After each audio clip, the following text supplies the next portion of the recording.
이 근처에 유명한 선생님이 있다고 들었는데. 친구들 안녕. 내가 누구냐고? 나 향단이. 들어봤지? 춘향아 씨도 이몽룡 도련님 따라서 서울로 가버리고 나만 혼자 남았어. 외로워. 그래서 내가 스스로 결심했지. 내 친구를 찾아서 떠날 거라고. 어떤 친구? 역사 공부 함께 할 친구 말이지. 어디 누구 나랑 친구할 사람? 모여라 모여라. 맞다. 이 근처에 굉장히 유명한 선생님이 있다고 하는데 우리 그 선생님을 찾아봐야 될 것 같아. 선생님!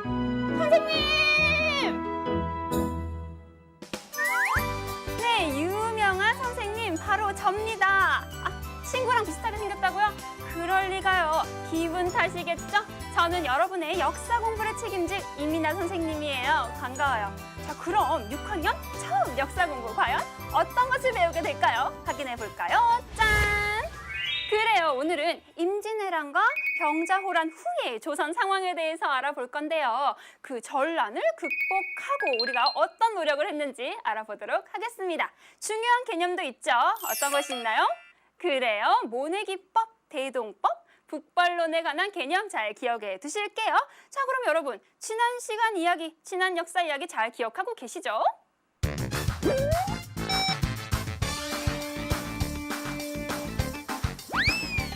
복습은 나랑 같이 하는 거지. 임진왜란은 도요토미 히데요시가 일본을 통일하고 명나라로 가는 길을 내어달라고 조선을 침략한 거야. 7년 동안의 전쟁이었지. 병자호란은 맞아. 후금이 명나라랑 싸우다가 이겨서 후금이 청으로 이름을 바꾸고 조선을 침략한 거야. 맞아. 그런데 이 두 전쟁 후에 조선의 상황은 어땠을까? 참 궁금하네. 선생님.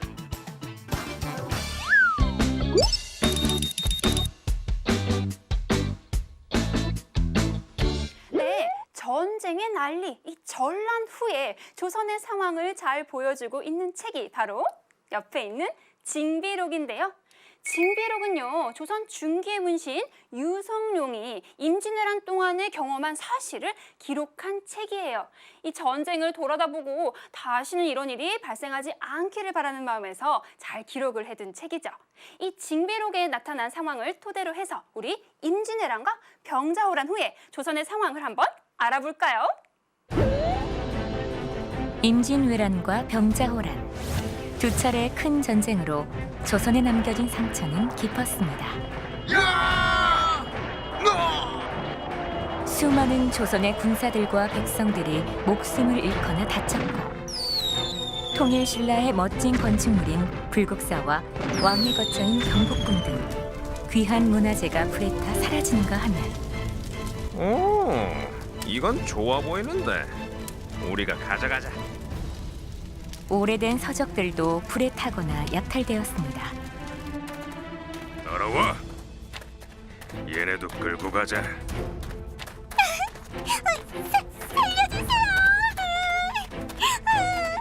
또 많은 사람들이 일본과 청나라로 끌려갔습니다.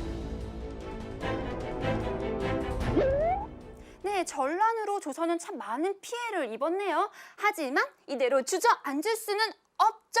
이 피해를 극복하기 위해서 참 많은 노력을 했는데요. 우리 그 노력의 상황들을 한번 살펴볼까요? 자, 먼저 조정의 노력입니다. 여러분, 조정이란 것은요, 임금이 신하들과 함께 나랏일을 의논하는 곳이거든요. 그 조정에서는 어떤 노력을 했나요? 먼저 토지조사와 인구조사를 실시해서 나라의 재정을 늘린다고 했는데, 토지조사와 인구조사로 어떻게 나라의 재정을 늘릴 수가 있었을까요?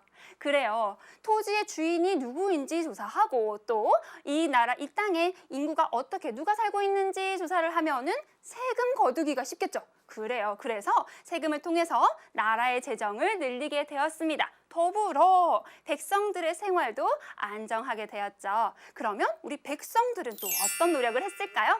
백성들은 대부분 농민들이었어요. 그래서 전쟁 후에 아주 황폐화가 된 땅을 열심히 일구어서 농사 지을 수 있는 농토의 면적을 늘리게 되지요. 그리고 저수지와 보를 만드는데요. 여러분, 이 저수지와 보는 물을 가둬놓을 수 있는 시설이거든요. 농사 짓는데 물이 굉장히 중요하죠. 특히 벼농사 말이에요. 물이 중요하기 때문에 저수지와 보가 없었을 때는 가뭄이 들거나 비가 오지 않았을 때 농사 짓기가 힘들었어요. 하지만 저수지나 보가 생기고 나서는 농사 짓기가 굉장히 좋았겠죠. 그리고 이 토대로 모내기법과 같은 농사법이 실시되게 되는데요. 우리 모내기법 앞에서 개념 용어로 한번 봤던 거예요. 자세히 한번 알아볼까요? 자, 모내기를 하고 있는 장면입니다. 여러분, 이 모내기법은요. 모판에다가 씨를 심어서 잘 자란 모를 논에다가 옮겨 심는 방법이에요. 예전에는 씨를 이렇게 논에다가 뿌려서 잘 자라는 것도 못 자라는 것도 같이 크다 보니까 수확량이 별로 좋지 않았는데 이 모내기법은 잘 자란 모를 옮겨 심으니까 수확량도 많아지고요. 또 일손, 잡초를 뽑은 일손도 줄어들게 되는 것이죠. 굉장히 획기적인 농사법이었습니다. 자, 이 농사시설이 보급되고 모내기법이 실시되게 되어서요. 그 부유한 농민, 부농이 늘어나게 돼요. 왜냐? 적은 일손으로 넓은 땅을 경작할 수 있었기 때문이에요. 뿐만 아니라 줄어든 일손으로 다양한 작물들을 재배하게 되는데요.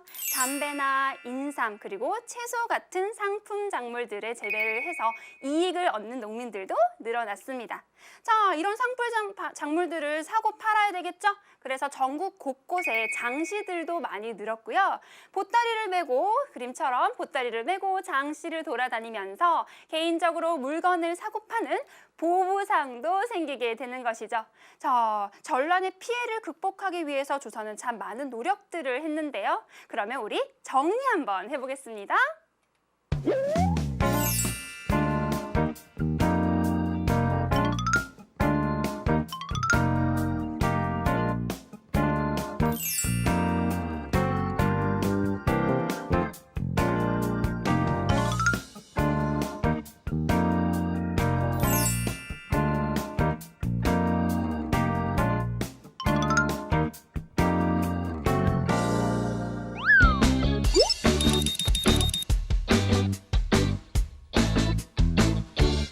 두 번째, 전란의 피해를 극복하기 위한 다른 노력들도 한번 알아볼게요. 자, 여러분, 임진왜란을 겪은 왕이 선조였고요. 그래요. 그 다음 왕이 광해군인데 광해군 이전까지 조선에서 세금을 거두는 방법은 전세, 공납, 역이었어요. 자, 지금도 우리는 자동차세, 수도세 이런 것처럼 세금 종류가 많죠? 조선에도 전세, 공납, 역이 있었습니다.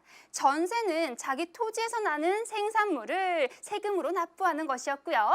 공납은 지역의 특산물, 예를 들어 상주 곶감, 영광, 굴비 이런 특산물을 납부하는 것이었고요. 역은 자신의 노동력을 세금으로 납부하는 것이었죠. 전세, 공납, 역? 세금제도 너무 어려워요, 선생님. 그래요. 여러분의 마음도 다 이럴 거예요. 그죠? 자, 그러면 우리 한번 자세히 알아보도록 할게요. 이 전세, 공납, 역에 세금을 거두는 방법에 있어서 다양한 문제점이 나타났는데 그 중에서도 공납의 문제가 굉장히 컸습니다. 왜냐면요, 관리들은 정말 다양한 이유로 다양한 구실을 붙여서 세금을 더 많이 내게 했거든요. 그래서요, 그 고을에서 나지 않는 특산물까지도 세금으로 받는 경우도 생겨요. 예를 들어서 우리 고을에는 사과가 나지 않는데 사과를 특산품으로 내라고 하는 거죠. 그래서 백성들은 어떻게 했냐면요, 상인에게 그 사과를 사서 특산품을 사서 세금으로 납부하는 경우도 생깁니다. 그래서요, 상인들이 관청과 서로 짜고요, 그 가격을 올리는 경우도 생겼죠. 백성들 정말 힘들었겠죠. 그래서 광해군은 이 공납 대신에 대동법으로 세금을 거두게 되는데요. 대동법은 특산물이 아니라 토지 면적에 따라서 쌀이나 배, 무명 그리고 돈 등을 세금으로 내게 하는 제도였어요. 이 대동법이 실시되면서 토지가 많은 사람들은 세금을 많이 내게 되었지만 토지가 없거나 적은 사람들에게는 세금 부담이 훨씬 적었지요. 자, 그러면 우리 지도를 한번 보겠습니다.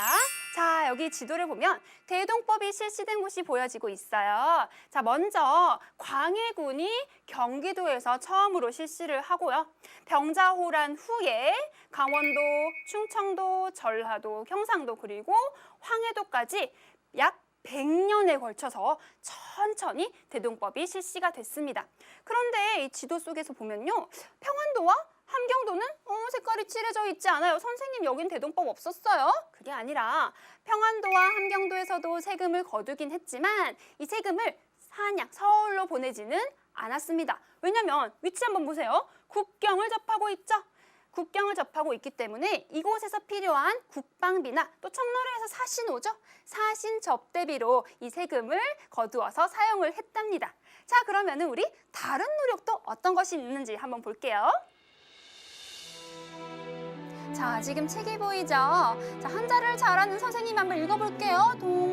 동의보감. 아, 많이 들어본 책이죠? 이 동의보감은요. 허준이 지은 의학서예요.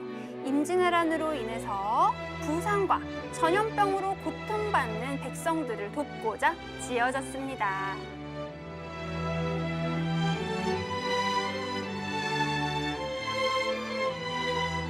이 동의보감은 우리 땅에서 자라고 주변에서 쉽게 구할 수 있는 약초를 소개하고 질병에 대한 치료법을 정리해서 실제 조선의 백성들에게 큰 도움이 되었어요. 지금은 그 가치를 인정받아 세계 기록유산에 등재되었죠.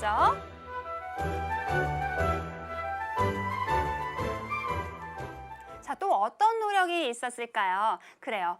임진왜란이나 병자호란으로 무너진 궁궐을 다시 짓고 중요한 책을 보관하던 사고도 다시 짓습니다. 또한 무너진 성을 쌓고 무기를 수리하면서 다시 이런 전쟁이 일어났을 때 철저하게 대비하기 위해서 노력을 했지요. 그리고요, 일본과의 관계에도 조금 다른 면이 생겼는데요. 임진왜란 후에 조선은 일본과의 국교를 끊었습니다. 하지만 일본의 새로운 정권이 바뀌고 그 새로운 정권이 국교를 맺기를 요청을 하는데요. 조선의 새로운 문물을 받아들이고 싶었던 거죠. 이때 조선은 포로로 잡혀간 조선인들을 다시 돌려주는 그런 조건 하에 일본과 다시 국교를 맺게 됩니다. 이때 일본으로 보낸 것이 조선통신사거든요. 여러분, 그림을 보시면 조선통신사가 일본에 도착했어요. 엄청 성대하게 환영해주고 있죠.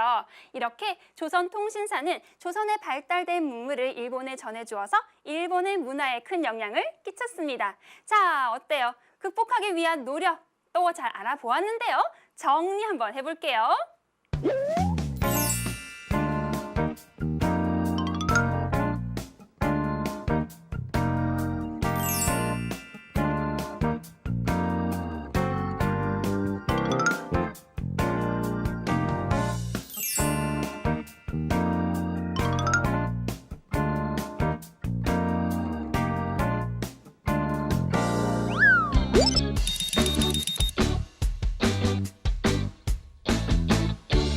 마지막 역사 이야기도 한번 알아볼게요.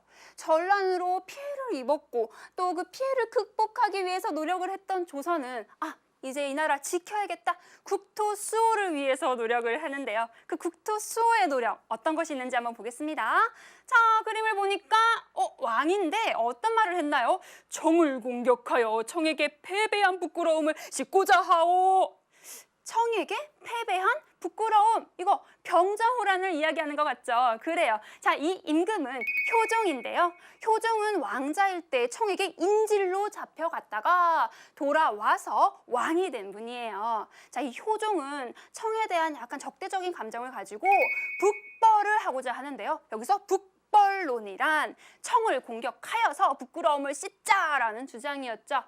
자, 이 북벌론을 주장한 효종은요, 송시열 등과 손을 잡고 군사력을 기르고 그리고 성과 무기를 정비하면서 북벌을 준비합니다. 하지만 이 북벌을 실천하지는 못했어요. 왜냐하면 청의 국력이 너무나 강해졌고요. 그리고 북벌을 준비하면서 든 비용 때문에 나라의 살림살이가 어려워지게 된 거죠. 또 효종이 죽게 됩니다. 이 효종의 죽음으로 북벌은 실천될 수는 없었습니다. 자, 그러면 우리 마지막 한번 볼까요? 자, 동국 대지도라는 지도인데요. 여러분 여기 보시면 여기 동쪽에 우리나라 동쪽 영토가 보입니다. 확대 한번 해볼까요? 자, 동쪽 영토에 울릉도와 독도가 있죠. 자, 조선 후기에도 일본 어민들이 이 울릉도와 독도를 자주 침범을 해요. 이때 등장한 사람이 바로 안용복입니다. 안용복은 조선의 어부였는데요. 이 숙종 때 울릉도와 독도 주변에 일본 어민들을 쫓아냈죠. 뿐만 아니라 일본까지 갑니다. 일본까지 가서 울릉도와 독도가 조선의 영토임을 확인하고 돌아왔지요. 안용복이 우리 조선을 사랑하는 마음이 느껴지시죠? 이 일본과 독도와 울릉도를 둘러싼 문제는 대한제국 시기에도 계속되었는데요. 이때 대한제국은 울릉도의 백성들을 이주하게 장려를 하고 또 관청을 울릉도에 설치해서 관리를 파견하여 울릉도, 독도까지 관리를 하게 했습니다. 자, 이 독도가 우리나라 땅이라는 것은 팔도 총도를 통해서 또 알 수가 있는데요. 이 팔도 총도는 독도가 그려져 있는 가장 오래된, 현존하는 가장 오래된 우리나라 지도예요. 16세기 때 지도거든요. 그래서 굉장히 오래전이기 때문에 독도가 울릉도의 서쪽에 있긴 하지만 어쨌든 독도가 우리 영토라는 것을 알려주고 있는 지도지요. 자, 여러분 어때요? 이 다양한 자료들을 잘 기억을 해두시고 독도가 우리 땅임을 잊지 말아주세요.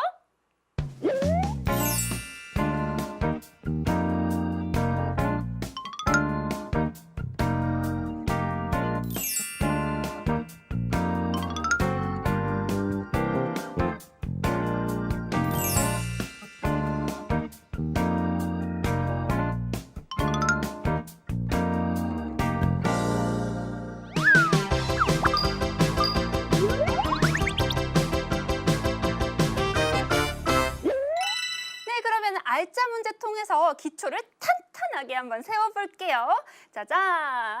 교재 10쪽에 2번이죠. 다음 그림과 관련 있는 농사법을 무엇이라고 할까요? 자, 이거 어떤 그림일까요? 모판에 있는 모를 이렇게 하나, 둘, 논에 심고 있는 모습입니다. 자, 이거 뭐예요, 여러분? 조선 후기에 실시된 획기적인 농사법. 그래요. 모내기법이죠, 모내기법. 모내기법. 딱 써주시면 됩니다. 다음 문제도 볼까요? 자, 12쪽에 4번이네요. 두 차례의 전란 이후, 병자호란, 임진왜란 이후에 농민들이 농업 생산량을 늘리기 위해서 한 일이 아닌 것을 한번 찾아봅시다. 자, 1번. 농토의 면적을 늘렸다. 어땠어요? 그래요. 황폐화된 땅을 다시 일구어서 농토의 면적을 늘렸었죠. 2번. 황폐해진 땅을 일구었다. 그래요. 자, 3번. 철제 농기구를 수입하여 보급하였다. 이 내용은 좀 안 본 것 같은데 저 우선 넘어가고, 모내기법과 같은 농사법을 이용하였다. 획기적인 농사법. 그렇죠. 마지막 5번. 농사에 필요한 저수지와 이거 뭐였어요? 물을 담아둘 수 있는 시설이었어요. 이것도 맞고, 그러면 아닌 것은 3번이라고 정확하게 꼭 찍을 수 있습니다. 자, 다음 문제도 보겠습니다. 짜잔! 13쪽에 8번. 괄호 안에 들어갈 알맞은 말은 어느 것입니까? 자, 한번 읽어볼게요. 목소리 가다듬고. 전란 후 나라의 살림살이가 어려우니 재정을 늘리고 백성의 생활을 안정시키기 위하여 땡땡 조사를 실시해야 합니다. 기억나시죠? 조정이 한 노력 중에서 무슨 조사? 무슨 조사를 통해서 나라의 세금을 걷어들이면서 재정을 확보했다. 토지? 인구. 그렇죠. 토지조사와 인구조사. 여기서 어디 있어요? 토지 여기 있네요. 2번이라고 잘 생각할 수가 있겠죠? 다음 문제도 볼게요. 14쪽에 11번입니다. 대동법. 대동법 우리 개념 용어 중에 하나였습니다. 대동법에 대한 설명으로 알맞은 것은 어느 것입니까? 대동법. 자, 이제 생각이 나셔야 돼요. 자, 1번. 효종 때 폐지되었다. 이런 말 없었습니다. 효종은 북벌론 주장한 사람이었죠. 자, 이런 말 없었어요. 세금 대신에 특산물을 내게 한 법이다. 좀 바꿔진 것 같은데요. 특산물을 내게 하던 공납을 바꿔서 대동법이 됐는데 이건 아니죠. 3번. 땅이 없는 사람들의 세금 부담이 커지게 되었다? 이것도 아니죠. 어때요? 대동법은 토지 면적에 따라서 세금을 내는 거였어요. 그러니까 토지가 없으면 내지 않아도 되죠. 부담이 적어져요. 그렇기 때문에 이거 뭐예요? 이건 아니네요. 4번도 볼까요? 특산물을 상인에게 사서 세금으로 내게 하는 법이다. 이건 공납의 문제였어요. 공납의 문제였기 때문에 아니고 특산물을 내던 세금을 뭐로 바꿨어요? 곡식, 쌀이나 무명, 배, 돈 등으로 낼 수 있었죠. 그래서 정답은 5번이 되게 됩니다. 자, 다음 문제도 볼게요. 14쪽에 15번입니다. 다음은 동국 대지도에 나타난 우리나라 동쪽 영토 여기 보이시죠? 짜잔. 이에 대한 설명으로 알맞지 않은 거 여기 뭐 있었어요? 울릉도와 독도가 있었습니다. 울릉도, 독도와 관련된 설명 아닌 거 찾을게요. 표시된 섬 울릉도와 독도 맞고요. 조선 후기 이곳에 일본 어민들이 맞아요. 침범을 했었죠. 맞아요. 넘어갈까요? 3번. 숙종 때 누가요? 안용복은 이곳 주변에 나타나는 일본 어민들을 쫓아냈다. 더불어 일본까지 가서 우리 영토임을 확인했죠. 맞아요. 4번. 안용복은 일본으로 건너가 이곳이 조선의 영토임을 확인시키고 돌아왔다. 그렇습니다. 자, 5번 볼까요? 숙종은 이곳에 군사기지를 건설한 후에 조선의 영토임을 확실하게 하였다. 군사기지를 설치했다는 말은 없었거든요. 그래서 아닌 것은 5번이네요. 자, 어때요? 우리 알짜 문제 잘 풀어보았습니다. 여러분의 실력도 궁금해지네요. 실력 한번 보여주세요. 우리 역사 친구들 문제들 풀고 있지? 우리 실력을 한번 보여주자고.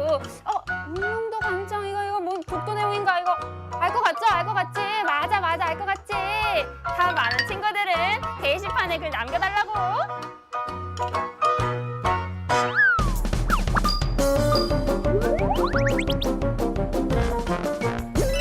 네, 그럼 이번에는 개념 콕콕 잡아내면서 서술형 문제도 한번 풀어보도록 하겠습니다. 자, 문제 한번 볼게요. 짠! 16번. 다음과 같은 사람의 등장으로, 지금 이분인 것 같은데요. 그렇죠? 등장으로 인해서 조선 후기 사회에 나타난 변화에 대해서 간단히 쓰라고 되어 있네요. 자, 인터뷰하고 있는 내용인데요. 어떤 일을 하고 계십니까?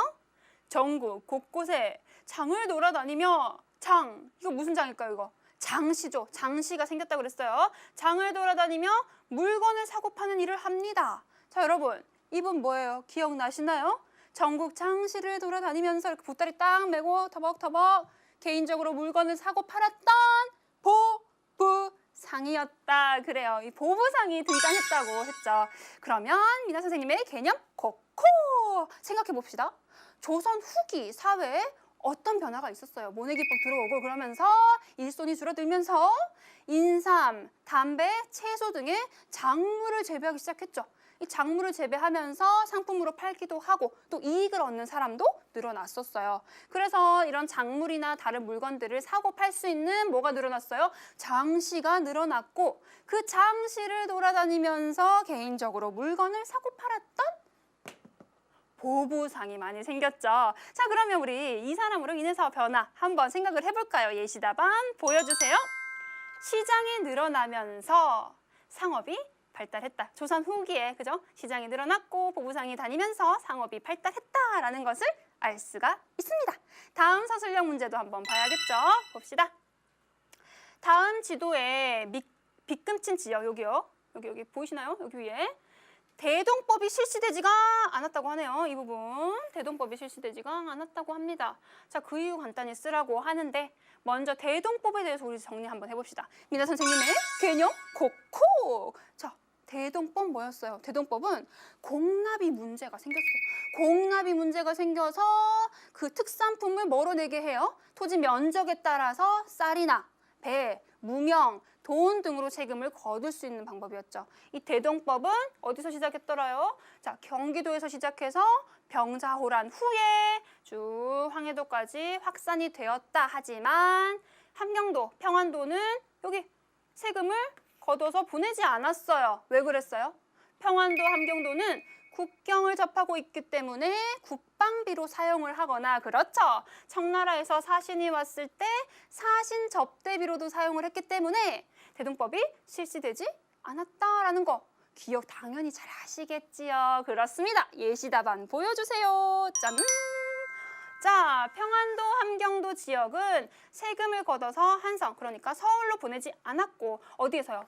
그곳 현지에서 자, 국방비 그리고 사신 접대비 등으로 사용하였기 때문이다 라고 우리 이유 잘 써주시면 됩니다. 자, 여러분 어때요? 개념 콕콕 잡아서 문제 푸니까 문제 듣고 재밌게 느껴지지 않으시나요? 좋아요. 그러면 오늘 배운 내용 정리 한번 해봐야겠네요.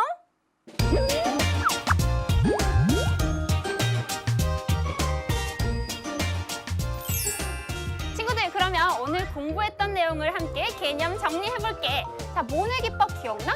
수확량이 늘어났고 일손이 줄어들게 된 농사법이지. 좋았어.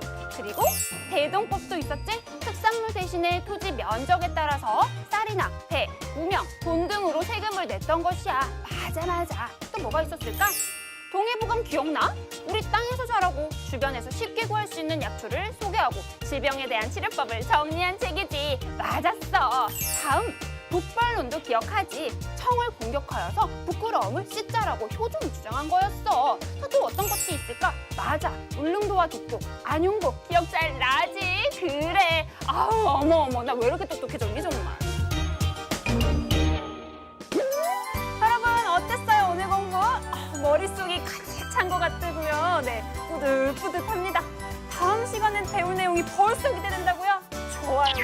자, 오늘 배운 내용들 잘 복습을 하면서 우리 다음 시간에 또 다시 만나기로 할게요.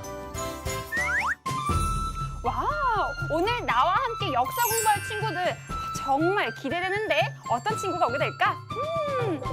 근데 안용복을 만나려면 독도로 가야 되나? 울릉도로 가야 되나? 뭐 타고 가지? 어떻게 가지?